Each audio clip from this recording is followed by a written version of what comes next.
예수께서 이 말씀을 하시고 심령이 괴로워 증언하여 이르시되 내가 진실로 진실로 너희에게 이르노니 너희 중 하나가 나를 팔리라. 제자들이 서로 보며 누구에게 대하여 말씀하시는지 의심하더라. 예수의 제자 중 하나 곧 그가 사랑하시는 자가 예수의 품에 의지하여 누웠는지라. 시몬 베드로가 머리짓을 하여 말하되 말씀하신 자가 누구인지 말하라 하니 그가 예수의 가슴에 그대로 의지하여 말하되 주여 누구니까 내가 떡 한 조각을 적셔다 주는 자가 그니라 하시고 곧 한 조각을 적셔서 가룟 시몬의 아들 유다에게 주시니 조각을 받은 후 곧 사탄이 그 속에 들어간지라. 이에 예수께서 유다에게 이르시되 네가 하는 일을 속히 하라.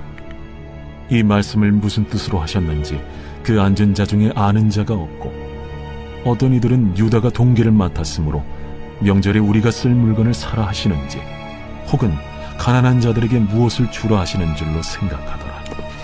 유다가 그 조각을 받고 곧 나가니 판더라. 그가 나간 후에 예수께서 이르시되 지금 인자가 영광을 받았고 하나님도 인자로 말미암아 영광을 받으셨도다. 만일 하나님이 그로 말미암아 영광을 받으셨으면 하나님도 자기로 말미암아 그에게 영광을 주시리니 곧 주시리라. 작은 자들아, 내가 아직 잠시 너희와 함께 있겠노라. 너희가 나를 찾을 것이나 일찍이 내가 유대인들에게 너희는 내가 가는 곳에 올 수 없다고 말한 것과 같이 지금 너희에게도 이르노라.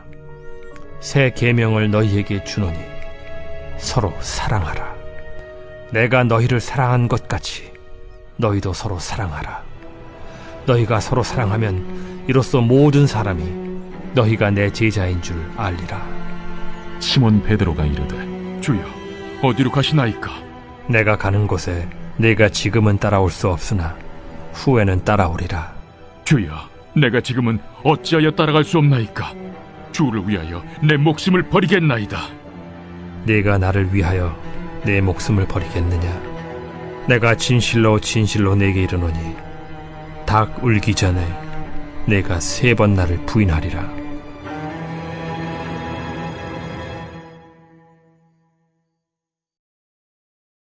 우리는 이 땅에 살아가는 동안 사람들과의 관계 안에서 배신 혹은 배반이라고 하는 상황과 직면할 때가 있습니다. 큰 사건에서만 배신감을 느끼는 것이 아니라 작고 사소한 일에서도 우리는 때로 마음에 상처를 입으면 사랑했던 사람으로부터 또 믿었던 사람으로부터 받는 그런 불편한 감정 때문에 우리 마음의 배신감 혹은 배반감을 느끼며 살아가기도 하죠. 성경에 기록된 인물들 가운데 배신감이라고 하는 감정에 가장 크게 노출되었던 사람이 있다면 다윗이라고 말할 수 있을 것입니다. 다윗은 누구보다도 사랑받는 왕이었습니다. 그런데 그의 삶에 큰 반란이 일어났던 때가 있죠. 그의 아들 압살롬이 많은 백성들을 선동하여서 왕권에 도전하였고 결국 다윗은 왕의 자리에 쫓겨나듯 도망가는 상황이 성경에 기록되어져 있습니다. 다윗이 느꼈던 그런 배반감이라고 하는 것은 누구를 향한 것이었을까요? 첫째는 반란을 일으켰던 아들 압살롬에 대한 그런 불편한 마음이었고 배신감이었을 겁니다. 그러나 사실 다윗의 마음을 더 아프게 했던 것은 아들의 반역만은 아니라고 말할 수 있겠죠. 왜냐하면 아들 압살롬에게 대한 다윗의 태도가 사실 성경에 기록된 내용만 보아도 그렇게 합당한 태도가 아닌 경우가 많이 기록되어져 있기 때문에 그렇습니다. 압살롬의 반역은 그럴 만한 이유가 충분히 있다라고도 볼 수 있다는 거죠. 근데 실제로 다윗의 마음을 아프게 했던 것은 그가 믿었던 충신이라고 여겼던 사람들의 반역이었고 그리고 그를 환호하고 열광해 주었던 백성들의 마음이 다윗에게서 돌아섰다라고 하는 것이 다윗에게는 큰 배신감을 가져다주는 마음이었을 것입니다. 그런 마음의 상처를 입었던 다윗이 하나님과의 관계 안에서 그가 기도하는 시편 말씀을 보면 그런 아픔에도 불구하고 그런 배반감에도 불구하고 다윗은 누구를 원망하거나 혹은 누구에게 이것을 보복하기 위한 자기만의 힘을 발휘하지 않는다는 것을 성경을 통해서 알 수가 있습니다. 시편 118편의 6절과 7절 말씀을 보면 다윗은 하나님 앞에 이 문제를 가지고 나아가서 이렇게 고백하죠. 여호와는 내 편이시라. 내가 두려워하지 아니하리니 사람이 내게 어찌할까. 여호와께서 내 편이 되사 나를 돕는 자들 중에 계시니 그러므로 나를 미워하는 자들에게 보응하시는 것을 내가 보리로다. 할렐루야. 오늘 여러분도 믿음의 고백을 가지고 선포할 수 있게 되시길 축복합니다. 하나님이 내 편이십니다. 하나님이 내 편이시라는 이 말씀은 단지 하나님께서 내가 원하는 방식대로 일하시고 역사하시는 하나님이시라는 뜻은 분명 아니죠. 하나님이 내 편 되신다는 것은 때로 내가 선한 길로 가지 못할 때 목자 되신 주님이 선한 길로 갈 수 있도록 채근하시는 것까지를 포함합니다. 내가 하나님의 말씀대로 살지 못할 때 하나님의 책망하는 목소리를 포함하고 있는 것입니다. 그러나 우리의 모든 삶을 책임져 주시는 주께서 내 편이 되어 주실 때, 내가 결핍했을 때, 내가 연약할 때, 내가 힘들어 지쳐 낭망했을 때 모든 상황 속에서 위로자 되시고 힘주시고 다시 일어나게 하시고 때를 따라 돕는 은혜로 채우시는 은혜가 주님으로부터 내게 주어진다는 것을 약속한다는 점에서 우리는 반드시 이 말씀을 붙잡고 오늘을 살아야 할 것입니다. 주님이 내 편이시니 내가 오늘 두렵지 않습니다. 라는 고백을 가지고 오늘을 살아야 하는 것이죠. 예수님의 마음이 꼭 이와 같지 않았을까라고 생각됩니다. 예수님은 이미 제자들의 배신과 등돌림에 관하여 알고 계셨습니다. 어제 말씀을 나누면서도 그런 제자들을 향한 예수님의 마음은 어떤 것이었다고 나누었죠? 사랑하시되 끝까지 사랑하시는 마음인 것을 우린 요한복음 13장 전반부의 말씀을 통해서 보았습니다. 그 사랑의 지극한 모습을 오늘 본문에서도 볼 수 있습니다. 21절 말씀에 보면 예수님의 마음이 괴로우셔서라고 기록되어져 있는 것을 볼 수 있습니다. 예수님은 계속해서 마음이 괴로우신 상태입니다. 마음이 제자들의 배신과 등돌림 또는 여러 가지 십자가의 고난과 여러 상황들로 인하여 심히 마음이 괴로우시지만 그런 자신에게 괴로운 마음을 갖고 있는 예수님 자신에게 주목하고 계신 것이 아니라 제자들을 향한 염려와 걱정을 가지고 여전히 제자들을 바라보고 계시는 주님의 마음을 우리가 엿볼 수 있는 것이죠. 그리고 21절 중반부부터 보면 주님이 말씀하십니다. 내가 진정으로 너에게 말한다. 너희 가운데 한 사람이 나를 팔아넘길 것이다. 여러분, 이 말씀은 분명 모든 제자들이 듣도록 하신 말씀임에 분명합니다. 그런데 유독 예수님께서 이 말씀을 말씀하신 이유는 어떤 한 사람이 이 말씀 앞에 돌이키기를 바라시는 마음이 있지 않았겠습니까?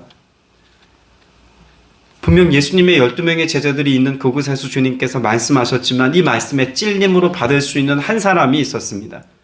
가룟 유다입니다.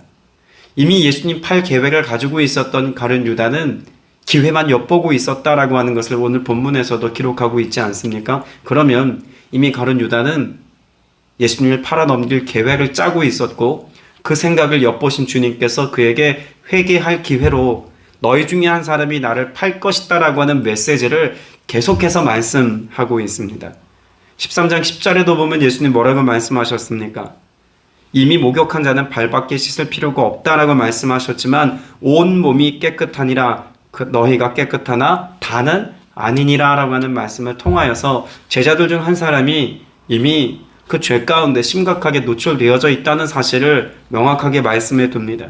21절에서도 너희 중 하나가 나를 팔리라고 말씀하셨고 앞선 18절 말씀에도 보면 내 떡을 먹는 자가 내게 팔꿈치를 들었다 한 성경을 응하게 하리라 라고 말씀하시고 난 뒤에 26절 오늘 본문에 보면 한 조각을 적셔서 시몬의 아들 유다에게 주니라라고 말씀하고 있습니다.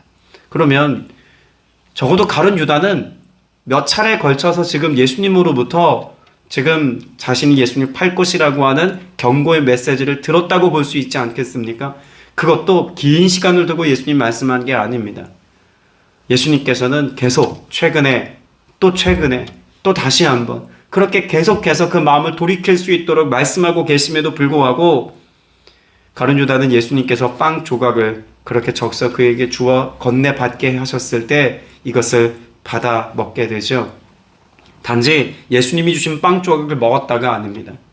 가룟 유다는 그 말을 듣고 난 뒤에 빵 조각을 받아 먹음을 통하여서 그 일을 하기로 결정하였다라고 하는 것을 말씀해 둡니다. 그래서 27절에 보면 그가 빵 조각을 받자 사단이 그에게 들어갔다라고 말씀하고 있죠. 가룟 유다가 아무리 그와 같은 계획을 갖고 있어도 주님은 그를 포기하지 않으셨습니다. 끝까지 그에게 기회를 주시었고 끝까지 그로 하여금 그 심각한 범죄 현장 가운데 속한 삶을 살지 않을 수 있도록 주님은 그에게 손 내미셨다는 것이죠. 그러나 그가 그와 같이 하기로 결정하였을 때 그는 사단에게 자신의 마음을 내어준 자가 되고 맙니다. 여러분, 이 본문의 배경의 그림을 여러분 한번 머릿속으로 연상해 보실 필요가 있습니다. 유대에서 음식을 먹을 때는 우리가 익히 아는 최후의 만찬 그림처럼 일자로 쭉 긴 식탁에 앉아서 식사한 게 아니죠. 거의 U자형으로 거의 원형에 가깝게 이렇게 빙 둘러서 식사를 합니다. 그리고 주로 식사를 할 때는 반 누워서 식사를 합니다. 거의 눕다시피 해서 왼쪽 손을 왼쪽 손으로는 머리를 받치고 그리고 오른쪽 손으로는 음식을 띄어서 먹는 것이 유대인들의 식사법입니다. 그러니까 지금 삥 둘러서 지금 예수님 가까이에 있는 몇 명의 제자들 중심으로 지금 대화가 이루어지고 있다는 거죠. 적어도 예수님 가장 가까운 한편에 가룟 유다가 반 기대어 엎드려 누워 있는 것처럼 그렇게 지금 예수님 가까이에 있다는 것을 성경은 기록합니다. 그리고 23절에 예수께서 사랑하시는 제자가 예수님 품에 거의 기대어 있다라고 말하는 이 장면을 보면 아마 요한이었을 것이다라고 이야기합니다. 그러면 예수님 가까이에 요한과 가룟 유다 두 사람이 가까이 있다는 것을 알 수가 있겠죠. 육신으로 보면 예수님 가장 가까운 곳에 있는 사람이 가룟 유다입니다. 예수님의 돈을 관리했던 것만 보더라도 예수님의 사역에 필요한 모든 물건을 사고 또 집행하는 여러 상황만 놓고 보더라도 예수님이 가장 믿어주었던 제자 중에 한 사람이 가룟 유다였다는 것도 알 수가 있겠죠. 그와 같은 가룟 유다가 몸으로는 예수님과 가까이에 있었지만 그러나 마음은 예수님께서 가장 멀리 떨어져 있는 제자임을 오늘 성경은 우리에게 가르쳐 줍니다. 우리도 물리적으로 주님 가까이의 삶을 살 수 있습니다. 성전에 자주 나와서 예배할 수 있고 누구보다도 열심을 내어서 봉사하고 충성된 삶을 살 수 있습니다.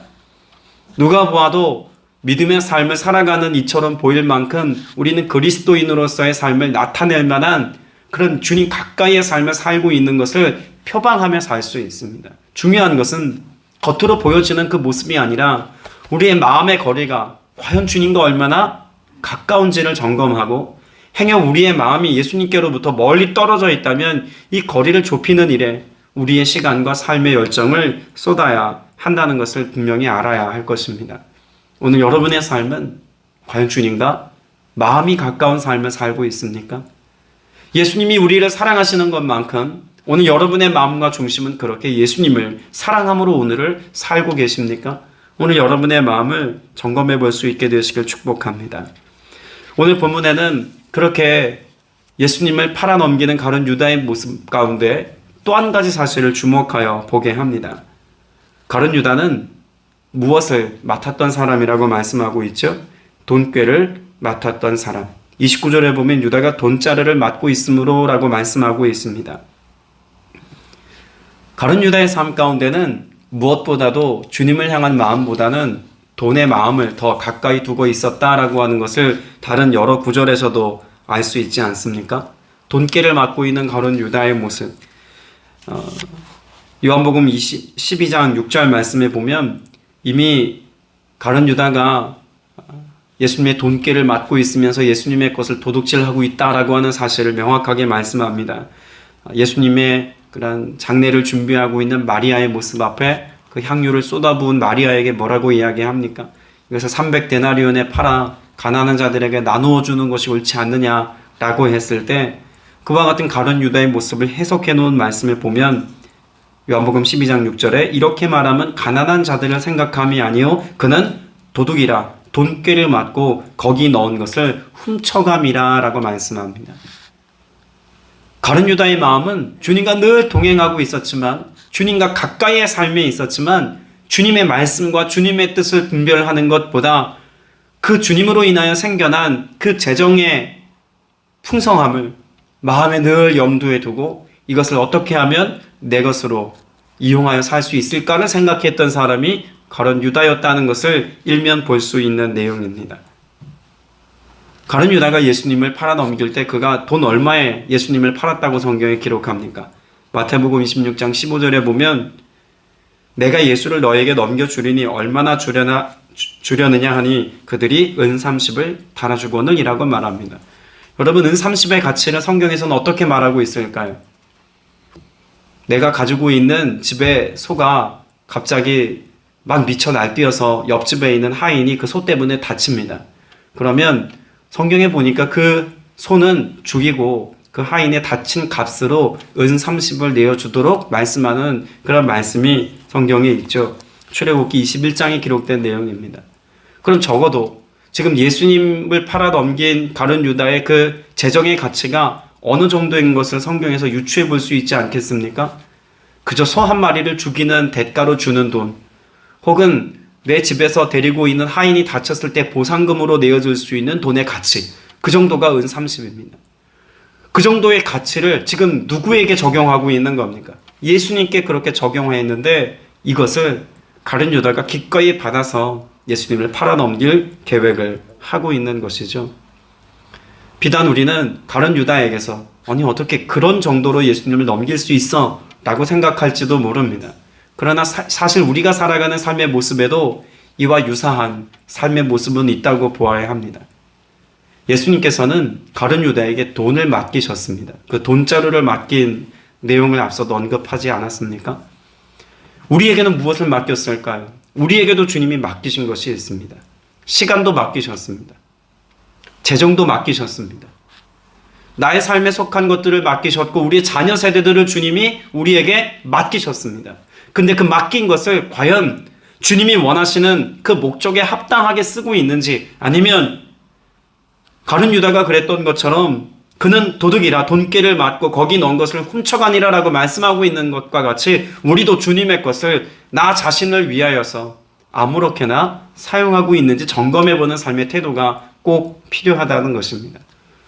주님을 등질 수밖에 없었던 가룟 유다, 예수님을 팔아넘긴 가룟 유다의 삶은 어느 한순간 그가 자기의 감정에 충실해서 버린 일이 아니라는 겁니다. 꾸준히 주님과 함께 있는 동안에도 그의 시선이 주님께 있는 것이 아니라 돈에 그 마음을 두고 있었기에 그 마음의 여백에, 그 마음의 빈틈에 사단이 찾아와 그의 마음에 예수를 팔아넘길 생각을 하게 했다는 것을 알 수 있죠. 성경은 우리에게 분명히 돈에 관하여서 여러 가지로 경고하고 있습니다.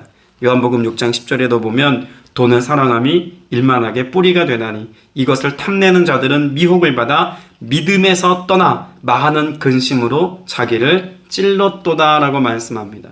여러분, 돈을 사랑한다는 것은 단지 우리가 부유함을 거절하고 또 하나님이 우리에게 채워주신 그 은혜를 누리지 말고 가난하게 살아야 된다는 말씀이 아닙니다. 하나님은 우리에게 언제나 좋은 것 주시는 하나님이십니다. 때로 하나님의 선한 사역을 이루기까지 우리를 부유하게도 하십니다. 내가 생각했던 것보다 많은 것으로 우리에게 맡겨주기도 하십니다. 근데 과연 그와 같이 주님께서 맡겨주신 그것을 우리가 내 소유로 여기고 살아가는 동안 이것을 사랑하게 되어지면 어떤 일이 벌어진다고 말씀하나요? 믿음에서 떠나게 된다고 말씀합니다. 내가 무엇을 의지하며 살아가는지가 결국 우리 믿음의 영역을 결정한다는 것을 말씀하고 있는 것 아닙니까? 돈만이 아니죠. 돈의 자리를 대신할 만한 것들은 얼마든지 있습니다. 주님과 나와의 관계 안에서 주님보다 무언가 더 의지하는 것이 내 삶에 있게 되었을 때 우리는 주님을 향한 믿음의 자리를, 믿음의 고백을 기꺼이 벗어던지고 외면하고 살아갈 수 있다는 것을 주님은 경고하셨습니다. 오늘 가룟 유다에게 주님께서 경고하시고 또 그의 삶 가운데 돌이킬 기회를 주시었으며 그의 연약함을 드러내신 것을 우리에게 말씀하시는 이유는 우리도 똑같은 실수를 범하지 말라고 주님께서 우리에게 이와 같이 말씀하시는 것 아니겠습니까? 잠언 8장 17절 말씀해 보면 나를 사랑하는 자들이 나의 사랑을 입으며 나를 간절히 찾는 자가 나를 만날 것이니라. 부귀가 내게 있고 장구한 재물과 공의도 그러하니라. 내 열매는 금이나 정금보다 나으며 내 소득은 순은보다 나으니라. 나를 사랑하는 자가 재물을 얻어서 그 곳간에 채우게 하게 함이니라 라고 말씀합니다. 우리의 삶은 사실 이 말씀에 반대의 삶을 살 때가 종종 있습니다. 내 삶의 곳간이 비어 있으면 그 곳간을 내가 열심을 다해서 채우는 삶을 살려 하죠. 그렇게 믿음의 삶을 살아가는 것보다 내 삶의 곳간을 채우는 것에 더 열심을 내기도 합니다. 그러나 주님은 오히려 우리에게 무엇을 말씀하고 있습니까? 내 삶의 빈 곳간을 보거든 도리어 이것 앞에서 이 곳간을 채우는 일에 열심을 낼 것이 아니라 그 곳간을 채우기 위하여 그 채워질 무언가를 집중하여 살아가는 것이 아니라 나를 사랑하며 나를 간절히 찾으라. 내가 부유하며 내가 장구한 재물과 공의를 가지고 있으며 내 열매는 금이나 정금보다 나으며 내 소득은 순은보다 나아서 내가 너에게 합당한 것들로 공급하고 채울 것이다. 주님이 약속하고 계심을 우리가 믿고 살아야 한다는 것입니다. 그러나 우리는 믿음의 영역을 선택하기보다 내가 내 삶의 빈 틈을 메꾸고 채우는 일에 더 열심을 가지고 살려야 한다는 것이죠. 어떤 책에 보니까 이런 일화를 소개해 둡니다. 어느 날 한 청년에게 마귀가 찾아옵니다. 병 10개를 앞에다 놓아두고 독이 들지 않은 그런 병이 있는데 독이 들지 않은 그 병의 음료를 마셔서 네가 살아남는다면 내가 너희가 원하는 모든 것을 다 주겠다고 이야기를 합니다. 청년이 한사코 거절하지만 마귀가 유혹을 하여서 결국 마음을 빼앗기고 맙니다. 병 하나를 열어서 그가 그 안에 있는 음료를 마셨는데 이 청년이 죽질 않은 겁니다. 너무나 쾌재를 불렀습니다. 야, 내게 어떻게 이런 행운이. 마귀로부터 그가 많은 재물을 받습니다. 이것을 가지고 쓰던 어느 날 모든 것을 탕진하게 된 날이 오고 말았죠. 마귀가 다시 제안합니다. 지난번에도 네가 살았으니 이 남은 병 중에 또다시 독이 들지 않은 병을 또다시 선택하여 네가 음료를 마신다면 내가 이전과 같이 너에게 많은 걸 또다시 주겠노라고 이야기합니다. 어차피 그의 인생이 한번 그렇게 풍성함을 누렸으니 뭐 까짓것 한번 더 하지 하는 마음을 가지고 병에 있는 음료를 마셨습니다. 역시 죽지 않았습니다. 이전보다 더 많은 것들을 그에게 소유로 주었습니다. 그는 더 이상 일하려고 하지 않았습니다. 그 소유에 흥청망청 살게 되었고 술과 도박과 향락에 빠져서 자신의 인생을 허비하게 됩니다. 그런 시도가 2번으로 그친 것이 아니라 9번까지 이어집니다. 자, 그럼 병 10개 중에 한 병 남지 않았겠습니까? 마귀가 유혹합니다. 이 나머지 한 병도 마시면 내가 너에게 많은 걸 주겠노라고 이야기하죠. 마지막 남은 한 병을 마신 그가 과연 죽었을까요? 마귀는 도리어 그 마지막 한 병을 들고 마시는 청년에게 이렇게 이야기했다고 합니다. 애초에 독은 없었어. 내가 너에게 이제까지 풍성하게 주었던 그 재물이 네 인생의 독이었어 라고 이야기했다고 합니다. 재물이 우리의 손에 하나님으로부터 주어질 수도 있습니다. 그러나 때로 그 재물이 하나님으로부터 온 것임에도 불구하고 마음을 사단에게 내우시면 하나님을 경외하는 삶을 살아가는 데서부터 벗어나게 하는 이유가 되기도 합니다.